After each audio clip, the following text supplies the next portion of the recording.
आगामी त्योहार महाशिवरात्रि तथा महाशिवरात्रि के अवसर पर चंबल तट स्थित मुक्तेश्वर महादेव मंदिर प्रांगण में लगने वाले 8 दिवसीय महाशिवरात्रि मेले एवं 1 माह तक चलने वाले रमजान पर्व को शांतिपूर्ण ढंग से संपन्न कराने को लेकर सोमवार को नागदा मंडी थाना परिसर में शांति समिति की बैठक आयोजित की गई। बैठक की अध्यक्षता अनुविभागीय अधिकारी SDM रंजना पाटीदार ने की। इस अवसर पर थाना प्रभारी अमृतलाल गौरी, नगर पालिका व विद्युत विभागों के अधिकारी उपस्थित थे। बैठक में त्योहारों के दौरान कानून व्यवस्था बनाए रखने, साफ सफाई, यातायात व्यवस्था, विद्युत आपूर्ति तथा असामाजिक तत्वों पर कड़ी निगरानी रखने को लेकर विस्तार से चर्चा की गई। अधिकारियों ने कहा कि मेले एवं रमजान के दौरान पुलिस व प्रशासन पूरी तरह सतर्क रहेगा ताकि किसी भी प्रकार की अव्यवस्था उत्पन्न न हो। SDM रंजना पाटीदार ने शांति समिति सदस्यों एवं नागरिकों से आपसी सौहार्द, भाईचारे और सहयोग के साथ सभी पर्व एवं त्योहार मनाने की अपील की। वहीं थाना प्रभारी अमृतलाल गौरी ने स्पष्ट किया कि किसी भी प्रकार की अफवाह, अव्यवस्था या शांति भंग करने वाले तत्वों पर सख्त कार्रवाई की जाएगी। बैठक में उपस्थित जनप्रतिनिधियों व समिति सदस्यों ने भी प्रशासन को सहयोग का भरोसा दिलाया। उसमें जुड़ जाते हैं, लेकिन 12 उतना ही महत्व है जैसा एक पीढ़ी में एक बहुत बड़ा प्रोग्राम या शादी या एक घर के लिए ले लीजिए, बच्चों के लिए वो बिल्डअप टाइम है। मेरा ये मानना है कि 10-12 बिल्डअप टाइम है, तो आप लोग भी आस पड़ोस के जितने बच्चे हैं समाज के, उन पर आप भी ध्यान दें और इस विषय को भी हम यहाँ पर चर्चा में लें। मैडम, ये 3 बड़े हमारे यहाँ के रहेंगे।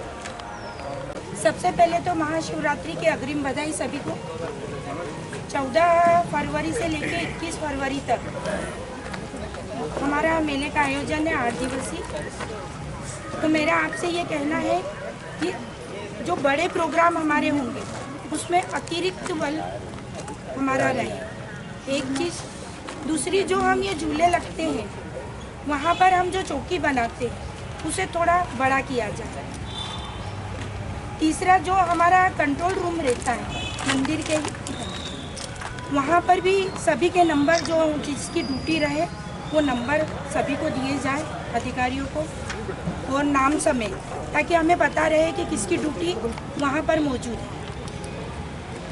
बाकी एक चीज़ और, मैं 2-3 चीज़ों पे आपका ध्यान आकर्षित करना चाहती हूँ। ये जो मेले में अवैध वसूलियाँ होती हैं, जैसे कई दुकानें लगती हैं, झूले लगते हैं और कई लोग वहाँ अवैध वसूली करने के लिए जाते हैं, उन पे सख्ती से कार्रवाई की जाए। डर के मारे वो लोग बताते नहीं हैं जिनसे वसूली करने आते हैं लोग, तो ये आप ध्यान रखें, उन पे कोई भी हो भले ही उन पे सख्ती से कार्रवाई की जाए। और तीसरा मेरा ये कहना है कि जो ऐसे इलाके हैं जहाँ हमें ऐसा लगता है कि भाई यहाँ दंगे हो सकते हैं, भले अगर वहाँ मेरा घर भी आ रहा है तो मेरे घर की छत की भी जांच की जाए। और एक और मैं आपको ध्यान दिलाना चाहती हूँ, आजकल के नौजवान कम से कम 50-60 नौजवानों के जेबों में मोबाइल की तरह चाकू रहते हैं। हमने उस ओर क्या ध्यान दिया? उन लोगों की जांच करके अगर हथियार जो भी बरामद होते हैं उन पे सख्ती से कार्रवाई की जाए। चाकू चलाना आम बात हो गई है, इस ओर हमें ध्यान देना चाहिए। और जो ट्रैफिक है, आप ट्रैफिक का थोड़ा ध्यान रखें, क्योंकि हाईवे है और मेले में रश ज़्यादा रहता है, तो अपने जवान कम से कम उस ओर ध्यान दें। भाभी जी ने जो बातें बताई वो सारी व्यवस्था पे अपन लोग विशेष करके ध्यान दें। विशेष ध्यान सबसे ज़्यादा ये है कि जहाँ हिंदे का जो कार्यक्रम रहता है, हिंदा झूला, बहुत बड़े हिंदे झूले लगते हैं, वहाँ पर कुछ भीड़ शाम के टाइम ज़्यादा अधिक हो जाती है और हा हुल्लड़ होता है। उसको व्यवस्था के लिए पुलिस बल ज़्यादा से ज़्यादा वहाँ रहे। और कुछ जैसे बाईपास के ऊपर भीड़ ज़्यादा रहेगी, गाड़ी घोड़े आते जाते हैं, तो उनके लिए भी बचाव पक्ष किया जाए, वहाँ पुलिस के जवान खड़े रहें। एक आपने बिरला ग्राम चौराहे पे जैसे 2-3 चौराहे आते हैं, अपन जैसे मंदिर जाते हैं, तो उनके ऊपर पुलिस बल का पूरा ध्यान होना चाहिए।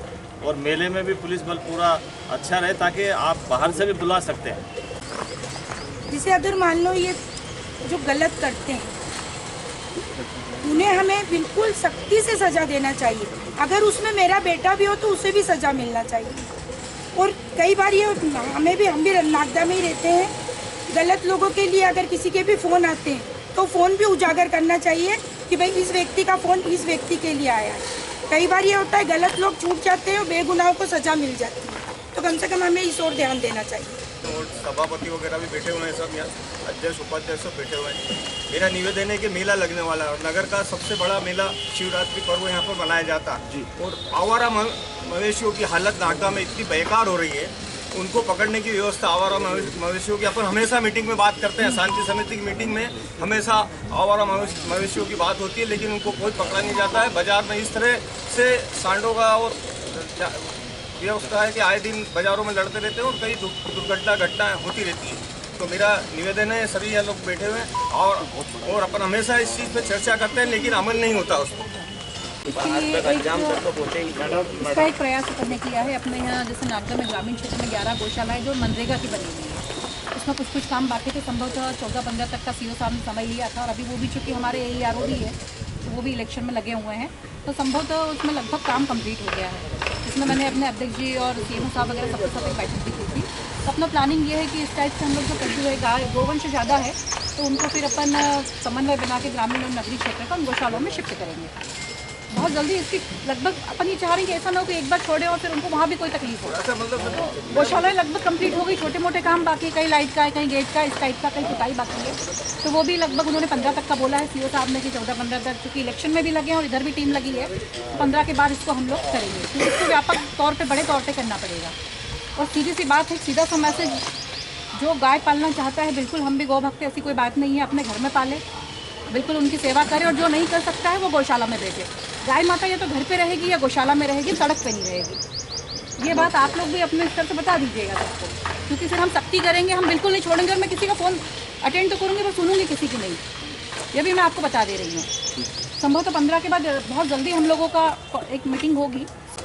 शॉप्स लगवा दी जाती है, उसकी वजह से चलने वालों को बहुत दिक्कत होती है, तो वो कम से कम वो पोर्ट पूरा खाली रहे, जो चलने के लिए पास है वो खाली रहे, वो पोर्ट पूरा खाली रहे, बीच में कुछ घुसाया नहीं जाए कम से कम। ये अपन करा लेंगे, तो अपने टीम एग्जीक्यूट कर लेंगे इसको।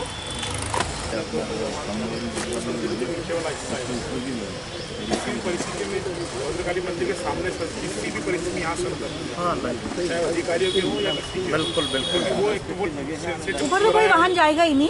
पिछली बार आप लोगों ने रोड पे पार्किंग कराई थी, रोड पे पार्किंग किया होता है, बाहर जो गाड़ी आती है उसको पता नहीं होता कि अव्यवस्थित मेला पार्किंग। तो एक तो गाड़ियों की एंट्री की व्यवस्था, जहाँ पर पानी वाली शॉप को पानी पिलाता है, मुक्तेश्वर मंदिर नीचे वाला हिस्सा, इसकी यहाँ चिंता करें। अभी 3 पार्किंग प्लेस बनाए हैं शहर के लिए। जो हनुमान मंदिर है वहाँ 4 पहिया वाहन की पार्किंग है, 2 व्हीलर की पार्किंग, जैसे मुक्तेश्वर महादेव जो पीछे से चढ़ते हैं उधर माता मंदिर के उधर से, वहाँ दोनों एरिया में 2 व्हीलर की पार्किंग बनाई है। साथ में उज्जैन से जो जावरा रूट आ रहा है उसके दोनों एरियाज, वहाँ पर एक बड़ा अभी MPRDC से मैडम से बात हुई तो सारे लगभग शोल्डर कंप्लीट हो गए हैं, अच्छी लाइनअप भी डल गई और भी काम चल रहा है। मतलब हमारा नागदा जोन ही है जहाँ पर सबसे अच्छा काम ये इस विषय को लेकर अभी सबसे ज़्यादा एक्टिवली कर रहे हैं, उन लोगों से डायरेक्ट कनेक्टिविटी हो रही, तो वो वहाँ कहीं ना कहीं कंप्लीट हो गया। तो वहाँ पर बाहर आउटसाइड जो गांव से आएंगे, जिन लोगों को यहाँ का पता नहीं, शहर की लगभग 4 व्हीलर 4 पहिया की पार्किंग नीचे सभी लोग अंडरस्टूड रहते हैं, और ऊपर की पार्किंग जो बाहर से लोग आ रहे हैं। और साथ में इस बार जो माता मंदिर, कालका माता मंदिर से ऊपर चढ़ने का जो एक एरिया है उसको और बड़ा किया है मैडम ने। साइड का वो जो एक थोड़ा सा भराव कुछ था उसको JCB से हटाकर वहाँ एक सेफ जोन बनाया जहाँ से आसानी से लोग चले जाएंगे। तो ये पार्किंग के लिए हमारे पास पर्याप्त स्पेस है, पर्याप्त जगह कर रखी है, उसको पर्याप्त एरिया दे रखा है ताकि कोई एक्सीडेंट टाइप का नहीं हो। ये रोड से अंदर रखे, अंदर कारण है, एक तो आपके शोल्डर खराब हो जाएंगे। जी बिल्कुल, वहाँ कर आपने बिल्कुल, और वहाँ से एक से सबसे बड़ा बिल्कुल आप उसको 10-20 फीट 15 जो भी, हाँ उसको थोड़ा पीछे करेंगे बिल्कुल। अच्छा, तो एक मैसेज हमारा शासन प्रशासन का आपसे कि यदि कोई भी चीज़, ज़रूरी नहीं कि केवल पुलिस उसके लिए पाबंद है, पुलिस करेगी, लेकिन आपकी भी जिम्मेदारी, चाहे आप हो, आपसे अधीनस्थ कोई भी हो, मेले मैदान में क्या हो रहा है, कहाँ पर क्या इशू आ रहा है, इस बार हम जहाँ बोर्ड लगेंगे, हमारे पार्किंग के बोर्ड लगेंगे, आपके जाने का रास्ता, और जहाँ पर चौकी वगैरह के जो बोर्ड लगेंगे वहाँ पर मैडम के, मेरे और जो वहाँ ड्यूटी अफसर रहेंगे सभी के नंबर रहेंगे। यदि ऐसा कोई वहाँ पर ऐसा कुछ क्रिएट हो रहा है जिसके कारण वहाँ न्यूसेंस हो रहा है तो आप तुरंत इन्फॉर्म कीजिएगा। पार्किंग का जो स्टैंड था उससे पहले राज फर्नीचर की जो टन है जितनी भी महिला या लोग जो मेले में जाने वाले वो पैदल जाते हैं। इधर से क्या होता है साहब, ट्रेलर गाड़ी घोड़े जो बड़े हैं वो इतनी स्पीड से आते हैं, तो जो ब्रैकेट वहाँ तो लगी रहे, 2-4 ब्रैकेट यहाँ पर भी रखा जाए राज फर्नीचर के और कब्रिस्तान के, तो टर्निंग भी है और पैदल जाते हैं लोग। बिल्कुल कर लेंगे। तो क्या वहाँ पे गाड़ी घोड़े पब्लिक के लिए परेशानी हो जाती है। बाहर बहुत सारी दुकान लग जाती है, नाके से लेके मेले तक। वो इधर जो खाटो रोड है, इधर भी मट्टी वाले बहुत सारी बाहर भी लग जाती है। इस बार भी ऐसी कोई चीजें नहीं हुई।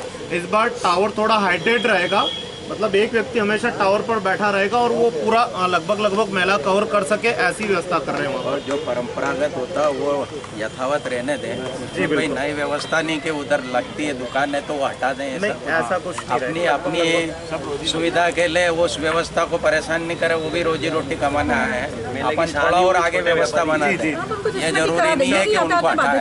सिस्टमेटिक करा देंगे, वो जो है वो यथावत रहेगी। जो लग रहा है नया काम नहीं करना, नया नहीं होगा, केवल इस चीज के लिए परंपरागत तो रहती है कि हम 2 पार्टीशन बनाते हैं, यहाँ से वहाँ तक टेंट करते हैं, एग्जिट अलग रहेगा, एंट्री अलग रहेगी। उसके अलावा जो गर्भगृह में जिस तरह से उसमें कोई चेंजेस नहीं रहेगा।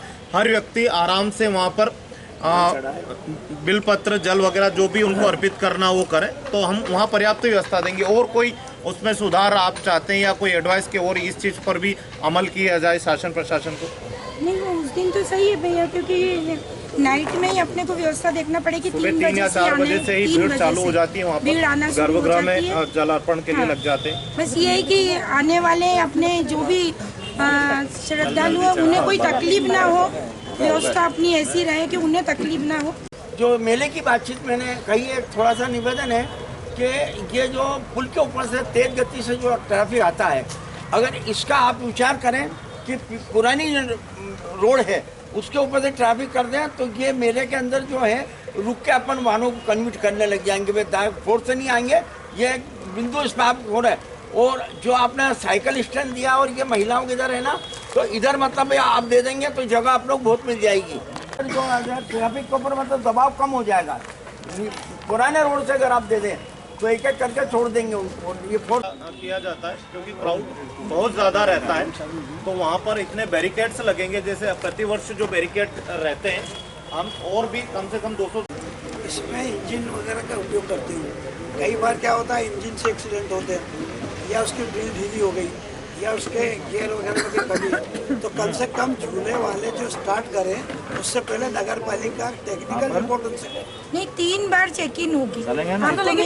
नगर पालिका मंच के लिए सर्टिफिकेट लिया जाता है। ये मंच पर्याप्त व्यवस्था के लिए जितने लोग बैठेंगे वो व्यवस्था के लिए मंच सफिशिएंट है। जनरेटर वही है, रास्ता वही है जी। जनरेटर जब चलता है तो एयर सकिंग होती है। अब किसी का दुपट्टा आ गया, कुछ आ गया, एक्सीडेंट हो रहता है, वाहन खड़े फोर व्हीलर, उससे भी ट्रैफिक जाम होता है। हाँ, मेन सड़क पे ही खड़ा है। कम से कम 7-8 दिन और चौड़ीकरण का तो कोई मतलब ही नहीं है, आए दिन ही खड़े रहते हैं।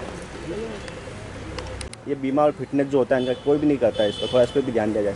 इस बार बीमा और फिटनेस सर्टिफिकेट पीडब्ल्यू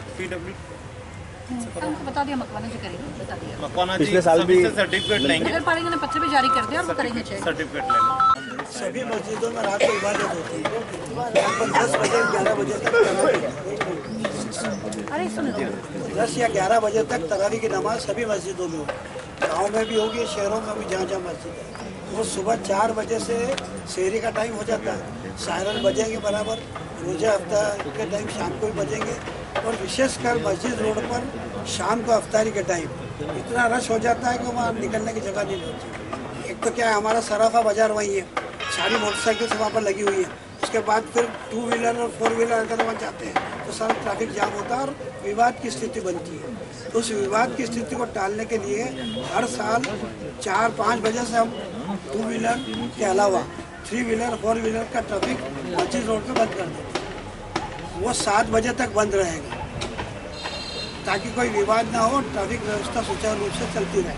इसके बाद 27वां रोजा जब आएगा उस दिन रात को जागरण होता है और जो परंपरागत कार्यक्रम होते हैं वो होंगे। इसके अलावा और कोई कार्यक्रम रमजान में नहीं है। ये रमजान के माह में केवल मस्जिदों में नमाज, उससे ज़्यादा कहीं नहीं रहता। कोई जुलूस, कोई कुछ 10 बजे तक सब शाम को तो वो पूरा इकार होता है। 50% ऑटो की फिटनेस नहीं है। कंडम ऑटो कहीं से भी लाकर बिना कागज के चल रहे हैं। 2 बात, ऑटो पे जब यहाँ सिस्टम है कि नंबर से चलते हैं, नंबर वाइज चलते हैं। लेट नाइट में कोई भी फीमेल सवारी आती है तो स्वाभाविक जिसका नंबर है वही जाएगा, दूसरा नहीं जाता है। 8-10 लोग उस सवारी को घेर के चर्चा करने की आवश्यकता नहीं होना चाहिए। इन्हीं को तय करना चाहिए, जो भी ऑटो वाले जितने भी, लेकिन 8-10 को घेर के उससे चर्चा करते हैं। और उसके साथ एक ड्राइवर के साथ एक सवारी, उसका दोस्त उस ऑटो के साथ बराबर बैठता है। उसकी क्या आवश्यकता है? और सबसे अधिक बेतरीक केरला वाली जो रोड है अपनी जवाहर मार्ग, इसको डिस्टर्ब करने का, और मेले के अंदर भी बेतरीक। ये ऑटो पे आपको सख्ती के साथ इसको केवल यही खत्म मत करना है, किसी दिन रात बिरात तकलीफ देगा, इस बात को मान के चलना। क्योंकि और अभी जो इन्होंने कहा तरावी की नमाज 10 साढ़े 10 बजे खत्म होती है, लेकिन 11 साढ़े 11 12 नमाजी बुजुर्ग लोग भीड़ में नहीं दिखते, लेकिन अधिकांश युवा या तो कन्याशाला चौराहे पर या स्टेशन पे एक हुजूम के रूप में बढ़ा, ताकि इनको समझाई जाए कि भाई अपना जो भी धर्म कर्म है 11 साढ़े 11 तक करके अपने घर पहुँचे। 12 साढ़े 12 1 डेढ़ बजे तक का चौराहे पे खड़ने का तो कुछ करना तो ना मस्जिद में करें, आराम से करें, घर में करें, लेकिन चौराहे पे हुजूम बेमतलब एनकरेज पैदा होता है पुलिस के लिए भी और आम लोगों के लिए। इसको मैसेज कीजिएगा मतलब अनावश्यक नहीं रहे, मतलब जो अनावश्यक चीजें रहती हैं होने के बाद केवल चाय के पर्पज से लोग वहाँ तक जाते हैं। कन्याशाला पर ठेले लगे हुए हैं, चाय भी है, पोहा भी है, वहाँ तक चले पोहा चाय बंद करवा दीजिए, आना बंद हो गया। 11 साढ़े 11 तक तो बात का 12 बजे बात का देर रात का कह रहे हैं। 12 बजे बाद तो कोई आता ही नहीं। सुबह 4 बजे की तैयारी में रहती है, इसलिए प्रश्न पैदा नहीं होता। दूसरा ये स्कूल वाले जो अभी भी ऑटो में कम से कम 8 से ज़्यादा सवारी बिठा रहे हैं, आपको चेक करना हो तो 11 साढ़े 11 बजे यहाँ पे डॉक्टर शर्मा की गली में या 2:30 बजे जाके आप चेक करो। और 1000 रुपये एक बच्चे से लेते हैं, तो 8 सवारी का 8000 रुपये इनको कम नहीं पड़ते। तो करीबन 150 जाने के और 150 आने के, 300 रुपये अगर समझे तो 1000 रुपये कम नहीं है। तो फिर इसके लिए मैं मैडम से कहूँगा, जैसे ये सत्र लगभग खत्म होने को जा रहा है, मैडम नया सत्र जब शुरू हो तो जितने भी विद्यालय हैं, विद्यालय के जितने भी प्रिंसिपल या प्रशासक हैं, उनकी मीटिंग लेकर उनको सीधे इसके लिए इंस्ट्रक्शन कि जब इतना अफोर्ड कर रहा है तो आपके यहाँ से ही बच्चे बिल्कुल सुलभ तरीके से चले जाए। मतलब ये नेक्स्ट टाइम जब नया सत्र शुरू हो मैडम, अभी तो एग्जाम फिनिश होने वाली है, खत्म होने वाला है, ये सबसे बड़ी बात तो ये भी है, नहीं स्कूल की भी एक नैतिक जिम्मेदारी, जैसे वो यहाँ से अपने बच्चे को बिठा के ले जा रहा है, अब आगे जाके कितना वो बिठा रहा है माता पिता ये कभी अवेयर नहीं करते। मेरा बच्चा पहले नंबर पे भी बैठा, आगे जाके 10 कोई बैठा, 11 कोई बैठा, तो माता पिता अवेयरनेस उस स्तर की नहीं है उनकी, ये मैं मानता हूँ। करेंगे, इस विषय को भी कर लेंगे। रमजान उसमें कोई प्रकरण दर्ज हुआ है क्या? कौन सा? ये वाला एक धरना हुआ था, 8, 10, 20 लोगों ने मिलके पूरी सड़क 2 दिन तक घेर के रखी, आना जाना बाधित करा। आपके भी संज्ञान में है, मैडम के भी संज्ञान में है, उसमें कोई प्रकरण दर्ज हुआ क्या? अभी प्रकरण दर्ज नहीं हुआ है। इसमें इन विषयों पर मैडम आप बताइए। जैसे क्या होता है, जिस व्यक्ति को उससे परेशानी, स्वतः संज्ञान लेने में बहुत सारे विषय रहते हैं। जैसे सोशल साइट पे भी इतने सारे विषय रहते हैं, यदि पुलिस प्रशासन या स्वतः संज्ञान लेने जाए तो हमारी रोज कम से कम 4-5 FIR हर विषय पर होगी। किसी व्यक्ति को असुविधा किसी विषय पर होती है, मतलब केवल परिवार या ये बड़े मैटर नहीं, किसी को भी किसी विषय पर कोई भी असुविधा होती है, थाने पे आकर उनको शिकायत दर्ज करना रहती है। यदि थाने पर आकर कोई व्यक्ति शिकायत करता है तो उसको संज्ञान में लेना हमारा कर्तव्य, हमारा कार्य। यदि केवल वही मात्र धरना नहीं, कहीं पर भी कोई विषय आता है, आप थाने पर इंफॉर्मेशन दीजिए, पुलिस प्रशासन उस पर संज्ञान लेगी। आपकी बात सही है जी। ये जो धरना था आपके पुलिस थाने में और कई थानों में नामजद अपराधी है, उसके द्वारा दिया गया धरना है। अगर उसमें भी अपन इसको संज्ञेय अपराध की श्रेणी में नहीं लाएंगे और अपन अपनी तरफ से उसका संज्ञान नहीं लेंगे, तो कोई अपराधी है, कोई नामजद अपराधी है, उसके खिलाफ कौन आवेदन देने आएगा, ये आप समझ सकते हो। और अगर अपन उसमें भी किसी आवेदन की प्रतीक्षा करेंगे तो आप कानून व्यवस्था, हम किस तरह से लोगों में, आम जनता को संदेश देंगे कि यार हम कानून व्यवस्था का पालन कर पाएंगे? वो तो है ही अपराधी है जिस 20-25-50 लोगों को लेकर सड़क पे बैठा हुआ है, 2 दिन तक बैठा हुआ है और खूब अनशन प्रशासन शासन सबको बोल रहा है वो। और उसके बाद भी अगर अपन किसी आवेदन का इंतजार कर रहे तो शायद यह बहुत बड़ा दुर्भाग्य है कानून की और शासन प्रशासन की ओर से। आपको तुरंत संज्ञान लेके उस पर प्रकरण दर्ज करना था और करना, अगर नहीं भी कराओ तो आप अभी करें साहब, BNSS 2C पे करें, 283 पे करें उस पर प्रकरण दर्ज। ये कोई मजाक बना लिया क्या कानून व्यवस्था का कि आप कहीं पर भी सड़क पे बैठ के कोई धरना दे देंगे? कल को हम सब के लिए भी एक ये हो गया, उदाहरण हो गया कि उसके लिए दे, उसके लिए कुछ नहीं करा था तो हम भी करेंगे, छोटी छोटी बात के लिए हम भी सड़क पे बैठ जाएंगे। तो ये तो आप कोई अगर बड़ा अपराधी है उसको भी अगर अपन इस तरह से आम जनता की तरह से देखेंगे, हाँ, जिला बदर है, रासुका, कई तरह की धाराएं लगी है उन पे, और सिर्फ वो अकेला नहीं, जो 15-20 उनके साथ थे सब पे प्रकरण दर्ज होना चाहिए। दिया है तो कुछ लोगों पे प्रकरण दर्ज करा, आज भी केस चल रहा है उसका। नई परंपरा की शुरुआत, नई परंपरा है। आपने हमारे लोगों को बात बोल के कि कोई शिकायत नहीं कर रहा है, मतलब दबंग लोग एक काम और नया करेंगे कि गलत काम भी करेंगे और जो शिकायत करेगा कमजोर उसको दम भी देंगे, क्योंकि पुलिस संज्ञान में ऐसा नहीं। बात सुनो, पूरी बात, ये नई प्रशासन के लोगों से हुज्जत की गई, पूरे आपके सामने रास्ता बंद किया गया, कोई बैरिकेड लगा के रास्ता बंद कर, पुलिस को चिंता पालती है। इतनी बड़ी घटना को इतनी आसानी से मत लो। और एक और असंतुष्ट वाला मतलब आप इसी बात का प्रशासन के लोगों से लाओ, उसको बुला के लाओ मेरे सामने, ये करो। क्या प्रशासन हाजिरी पेशी करता रहेगा अपराधियों के सामने? यहाँ थाने पे बैठ जाते हैं धरने पे बिना अनुमति के। पहली बात तो नियम ही नहीं है, बिना अनुमति के धरना कोई देगा क्या? शिकायत करेगा ऐसे लोग। ये तो फिर ये हमारे नगर की व्यवस्था बिगाड़ने के काम होते हैं। जिसकी मर्जी आई बस 25-50 लेके थाने पे आके बैठ जाएंगे धरने पे। ये हमारे पास उसका वो विषय खत्म नहीं हुआ। जैसे मैंने तो एक रूटीन बात कही आपसे, हमारे पास वो विषय है ऐसा नहीं है, चीजें आ रही है और निसंदेह उस पर FIR, ये क्या कोई भी ऐसा विषय आता है तो हम हमारी तरफ से जितनी होगी, मतलब जो है हमारे पास प्रावधान है, उस प्रावधान के आधार पर और इस विषय पे भी संज्ञान में और निसंदेह ये संज्ञान में आकर इस पर कार्रवाई करेंगे। साथ में बैठे थे सब पहले। और दूसरा एक और महत्वपूर्ण विषय बता रहा हूँ, यही साहब एक महत्वपूर्ण विषय और बता रहा हूँ। अभी जो 2-3-4-5 दिन पहले रेलवे स्टेशन पर बहुत बड़ा हंगामा हुआ, उसमें कुछ लोग बाहर बैठकर वहाँ पर धरना प्रदर्शन कर रहे थे, वो उनकी कोई भी मांग हुई हो, आपने अगर उसको बहुत बारीकी से जांचा होगा, इन जो ये चैनल चलते हैं, इन चैनलों पे जो वहाँ के हुड़दंग हो रही थी, उपद्रवियों की हुड़दंग, जिसको वो लोग शांतिपूर्ण आंदोलन बता रहे थे, मैं उसको बोल रहा हूँ हुड़दंग और उपद्रवियों की हुड़दंग हो रही थी। उसमें एक आवाज़ आ रही है कि ये TI का नाम क्या है, इसको इधर ले लो, इससे निपट लेते हैं। ये सुना आपने? नहीं सुना तो दुर्भाग्य, और सुना और कुछ नहीं करा तो दुर्भाग्य। उसमें एक आदमी एक लड़का उसमें उस भीड़ में ये बोल रहा है कि इस TI का नाम क्या है, इसको ही ले लेते काम में, इससे निपट लेते, इसको निपट लेते, ऐसा कुछ बोल रहा है वो। और अगर हमने नहीं सुना, आपके सामने आके बोले, इस बात का इंतजार कर रहे हैं क्या? हाँ, और साहब उस समय TI साहब जो भी थे, आप होंगे नहीं होंगे, लेकिन कोई वहाँ पर था जो वहाँ खड़ा हुआ था। अगर उन्होंने नहीं सुना तो ये जो चैनल इतने सारे चल रहे हैं, हम लोगों ने सुना है, बहुत गंभीर विषय है। कोई तो काम में नहीं आया, लेकिन 2 लड़के खाना लेने गए थे इसके नॉलेज में, उनको जरूर भी उठा के ले गए अंदर, तो भगवान की कृपा से बच गए। 2 लोगों को ले गई थी बिल उठा के अंदर, 40-50 लोग, हिम्मत। प्रकरण दर्ज हुआ पुलिस थाने में। ये मैंने स्टार्टिंग में ही कह दिया था कि जो गुनहगार है उसे वास्तव में सजा मिलना चाहिए, भले वो कोई भी हो। और फिर दबाव जो आता है प्रशासन पे गुनहगारों को छुड़ाने के लिए या नहीं उन पे कुछ कार्रवाई करने के लिए, तो नाम सार्वजनिक होना चाहिए भाई, पूरे नागदा को पता तो चलना चाहिए ना।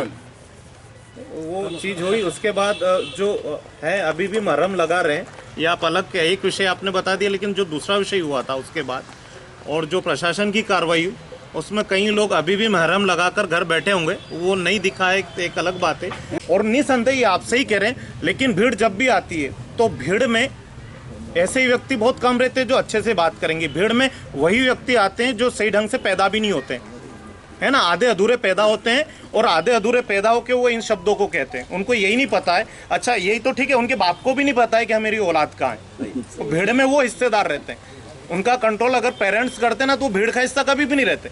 भीड़ का अधिकतर हिस्सा ऐसा रहता है जो निरंकुश मुक्तकछंद के व्यक्ति रहते हैं। अब उनके मुक्तकछंद को भीड़ में कंट्रोल करना निसंदेह उस समय तुरंत एक्शन लेना चाहिए। लेकिन मैं फिर कह रहा हूँ कि शहर का कानून व्यवस्था हमारे लिए प्राथमिकता रहती है। हमारे पास आपके पूरे शहर में आप देखेंगे ये शहर 80 की नफरी के साथ बैठा है थाना। मैं केवल 2 सब इंस्पेक्टर के साथ बैठा हूँ आपके थाने पर, जिसमें से भी एक फीमेल है और मेल है। नफरी यहाँ पर 8 लोगों की है सब इंस्पेक्टर की। ASI केवल 5 है मेरे पास, उनके साथ शहर में बैठा हूँ। फिर भी चल रहा है और हम कोशिश करते हैं कि ये कंट्रोल, लेकिन ऐसे व्यक्ति को जो समाज सेवक है, ब्लड डोनेट करता है, लोगों की जान बचाता है, उसको बुलाकर उस पर केस बना दिया गब्बर पर। उसका क्या गुनाह था? नागदा की पुलिस का अच्छा रोल रहा, उस मामले को निपटाया शांति से आपने, बहुत बढ़िया, धन्यवाद के बात। लेकिन इससे पूर्व नागदा थाने में ही धरना दिया गया है, धारा 144 लगी हुई है। यह धरना खुला चैलेंज दिया जा रहा है यहाँ पर प्रशासन को कि हम आग लगा देंगे शहर में, ये कर देंगे, वो कर देंगे। क्या कार्रवाई हुई आज तक? थाने के अंदर बैठ करके 3 घंटे तक चक्का जाम किया जिन लोगों ने, उन पर क्या कार्रवाई हुई? जो लोग चैलेंज दे रहे हैं कि हम आग लगा देंगे शहर में, मुलजिम को छीन करके जुलूस निकाल देंगे, उन पर क्या एक्शन हुआ आज तक? कानून का पालन सख्ती के साथ सबके साथ समान रूप से होना चाहिए। जब वो धारा 144 लगी हुई है तो अलाउ कैसे हो गया यहाँ पर वो लोग? और आए दिन बस ये तो तमाशा हो गया, जब चाहे नागदा थाना घेराव करके चक्का जाम कर देते हैं, रास्ता जाम कर देते हैं। उन पर एक्शन सख्ती से होना चाहिए ना, वो कोई भी हो, किसी भी समाज से ताल्लुक़ रखते हो, हमें उससे कोई मतलब नहीं। लेकिन जो व्यक्ति कानून हाथ में ले रहा है, खुला चैलेंज दे रहा, उस पर कार्रवाई होना आवश्यक है। चला गया है रास्ता, अनलॉ गतिविधियाँ करने वाले लोग बे नंबर की गाड़ियाँ चला रहे हैं। अभी 26 जनवरी जैसे दशहरे का मतलब जैसे दिवाली का टाइम हुआ या अपने 25 दिसंबर का त्यौहार था, ठंड में लोग होटलों में जाते हैं, है ना, तो जगह जगह पुलिस सर्चिंग करती है। लेकिन ऐसे त्योहारों के पहले अगर पुलिस सर्चिंग कर ले तो भी बहुत सारे प्रशासन मतलब व्यवस्थित होता है। ठीक है, ये विषय है हमारे पास। गाड़ी दी जा रही है, उसके लिए आप एक अनाउंसमेंट करवाएं। जी, मैं बिल्कुल इसके लिए मैं भी शायद कहने वाला था। गाड़ियों पे नंबर नहीं है, साइलेंसर निकाल के गाड़ियां चलाते हैं डेरी वाला, तो वो खतरनाक ही है। और नंबर किसी ने भी जिसकी गाड़ी पे आपका चेकिंग अभियान चलता है, आपके जवानों गाड़ी जब चालान काटते हैं, तो बिना साइलेंसर की गाड़ियों को क्यों नहीं रोकते वो लोग? जी मैडम, आज शांति समिति की बैठक आई थी, ठीक है, क्या क्या मामले थे? आज जो कि आगामी त्योहारों को लेकर शांति समिति की बैठक थाना परिसर मंडी थाना क्षेत्र में आयोजित की गई है, जिसमें महत्वपूर्ण विषय था आगामी त्योहारों को कैसे मनाया जाए। नागदा क्षेत्र में विगत कई वर्षों से शिवरात्रि का मेला लगता है, जिसमें काफ़ी संख्या में श्रद्धालुजन आते हैं, उनको कोई असुविधा ना हो दर्शन में, पार्किंग में। मेले में भी चूँकि 8 दिन का है तो बहुत सारी गतिविधियाँ होने वाली हैं, उन सबका समन्वय बनाते हुए विभिन्न विभागों के साथ कैसे हम उसको सुचारू रूप से संचालित करेंगे, इस संबंध में शांति समिति की बैठक रखी गई थी। साथ ही आगामी रमजान माह को लेकर, होली और रंग पंचमी को लेकर भी व्यापक चर्चा की गई है। किस तरह की चर्चा की गई है, इसमें रोड मैप क्या तैयार किया गया? जैसे मेले को लेकर बात करें तो महत्वपूर्ण होता है कि उसका टाइमिंग का, पुलिस फोर्स का डिप्लॉयमेंट, वॉच टावर, कहाँ पर समस्याएं आती हैं, दुकानें किस तरह की लगेगी, मेलों जो झूले लगेंगे उनकी फिटनेस वगैरह के बारे में है। साथ ही कोई असामाजिक तत्व या गतिविधि संचालित ना हो। उसके साथ ही महत्वपूर्ण विषय होता है पार्किंग का, चूँकि लोग ग्रामीण क्षेत्रों से भी आते हैं, उनकी पार्किंग व्यवस्था, लोकल सिटी के लोगों की पार्किंग व्यवस्था, 2 व्हीलर 4 व्हीलर सबकी पार्किंग के संबंध में, और बाकी जो सुविधाएं हैं जैसे पेयजल है, छाया है, इन सब के संबंध में विस्तृत चर्चा की गई है। मैडम, अवैध वसूली की भी चर्चा हुई थी। अवैध वसूली के संबंध में अभी बताया गया है, जैसे ही कोई मामला संज्ञान में आएगा पुलिस और प्रशासन इसकी कार्रवाई करेंगे। मवेशियों को लेकर भी हुई थी बात। मवेशियों को लेकर जो गोवंश और सांड शहर में घूम रहे हैं, जो स्वान घूम रहे हैं, उनके संबंध में बात हुई थी। इस पर हमने 2-3 महीने से पिछले तैयारी की है, काम कर रहे हैं। ग्रामीण क्षेत्र में जो मनरेगा से गौशालाएं बनी हैं, वहाँ पर इन गायों को उठाकर हम वहाँ पर शिफ्ट करेंगे और उनकी व्यापक देखभाल की व्यवस्था करेंगे।